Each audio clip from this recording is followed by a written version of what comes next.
নমস্কার বন্ধুরা, শিবানী কিচেনে আপনাদেরকে স্বাগত। আজকে আমি এই যে দেখছেন লোটে মাছ, এই লোটে মাছের পকোড়া বানাবো।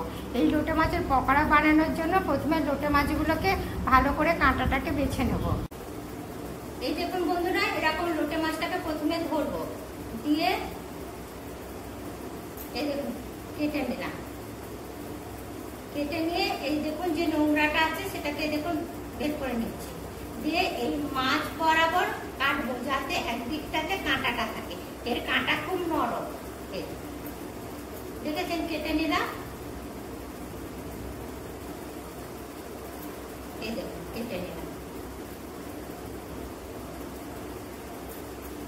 আবার এই দেখুন এক পাশটা কেটে নিয়েছি, এবার এই পাশটাও আবার কেটে নেবো।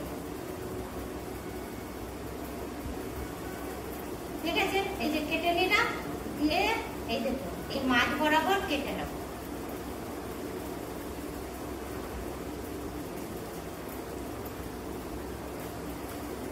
ঠিক আছে, এই যে এইভাবে কেটে নেব লোটে মাছের পকোড়া করার জন্য। এই দেখুন বন্ধুরা, লোটে মাছটা ফ্রাই করার জন্য ভালো করে কেটে নিয়েছি। এবার এর মধ্যে লবণ আর এই দেখুন লেবুর রস দিয়ে দিচ্ছি, দিয়ে এটা ম্যারিনেট করে এখন কিছুক্ষণ রেখে দেব। ঠিক আছে,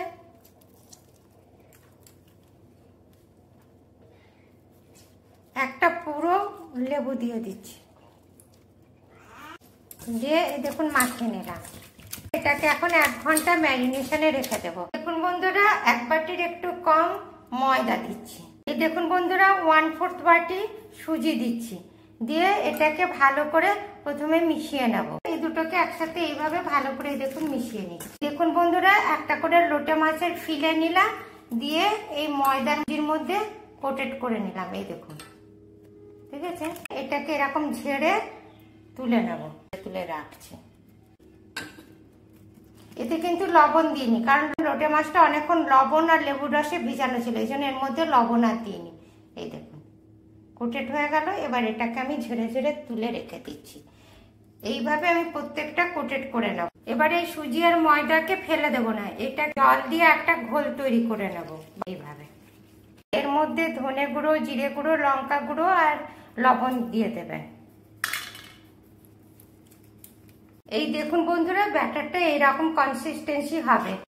এই দেখুন বন্ধুরা, ময়দা সুজি কোটেড লোটে মাছের ফিলাগুলোকে এবার এই ব্যাটারে ডুবিয়ে দিলাম। এই দেখুন, এই দেখুন ডুবিয়ে নিচ্ছি।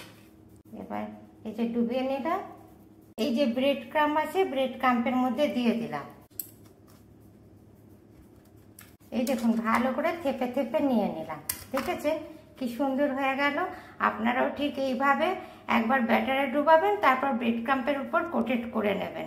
বন্ধুরা, লোটে মাছগুলো কি সুন্দর ভাজার জন্য প্রিপারেশন করে নিয়েছি, ব্রেড ক্রাম্ব মাখিয়ে নিয়েছি। আপনারাও ঠিক এইভাবে ব্রেড ক্রাম্ব কোটেড করে নেবেন। সরষের তেলে ভাজতে হবে, ও সরষের তেলটা খুব বেশি গরম করা যাবে না, হালকা গরমে আস্তে আস্তে ভাজতে হবে। বন্ধুরা, তেলটা গরম হয়ে গেছে, এই মাছগুলোকে ছেড়ে দিচ্ছে। এটা কি সুন্দর ফুলেছে, ভাজা হয়ে গেছে। এবার আমি এটা তুলে নিচ্ছি। দেখেছেন, দেখুন বন্ধুরা, আবার উল্টে দিচ্ছি। এই দেখুন বন্ধুরা, ভাজা হয়ে গেছে, এবার আমি তুলে নিচ্ছি। দেখেছেন কি সুন্দর ভাজাটা হয়েছে।